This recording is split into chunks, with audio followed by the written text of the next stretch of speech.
Cook with கோமாளியில் இன்னைக்கு elimination round நடந்துச்சு. எல்லா குக்ஸும் அவங்களுக்கு கொடுத்த பொருளை வச்சு குக் பண்ணணும். ஃபர்ஸ்ட் டேஸ்டிங் ஷபானாவோட டிஷ் தான். அவங்க ரொம்ப சுமாராக பண்ணியிருந்தாங்க. சிக்கன் வறுவல். தாமு அப்பா இவ்வளோ சிம்பிளான டிஷ் தான் எலிமினேஷனுக்கு கொடுப்பீங்களா அப்படின்னு சொல்லியிருப்பாரு. மேட் செஃப்பும் ஷபானா டிஷ்ல ஹாப்பியாக இல்லை. அடுத்து மாதம்பட்டி ரங்கராஜ் கமெண்ட்ஸ் கொடுக்க ஸ்டார்ட் பண்ணதும் வேண்டாம் அப்படின்னு ஸ்டாப் பண்ணிட்டாங்க.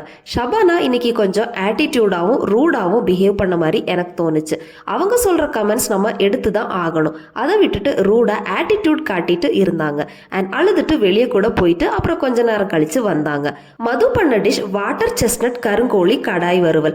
இந்த டிஷ்க்கு பெருசா அவங்களுக்கு நல்ல கமெண்ட்ஸ் வரல. அவங்க ஆல்ரெடி டேஞ்சர் ஜோன்ல தான் இருக்காங்க.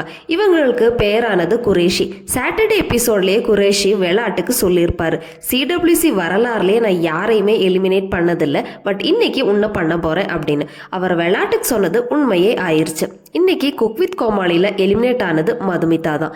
எலிமினேஷன் ஃபேரா இருந்துச்சா இல்லையான்னு எபிசோட் பார்த்துட்டு கமெண்ட்ல சொல்லுங்க. இந்த மாதிரி லேட்டஸ்டான ட்ரெண்டிங் அப்டேட்ஸ் தெரிஞ்சுக்க நம்ம சில் பண்ணு சேனலை சப்ஸ்கிரைப் பண்ணி வச்சுக்கோங்க. அப்படியே வீடியோக்கு ஒரு லைக் பண்ணிருங்க.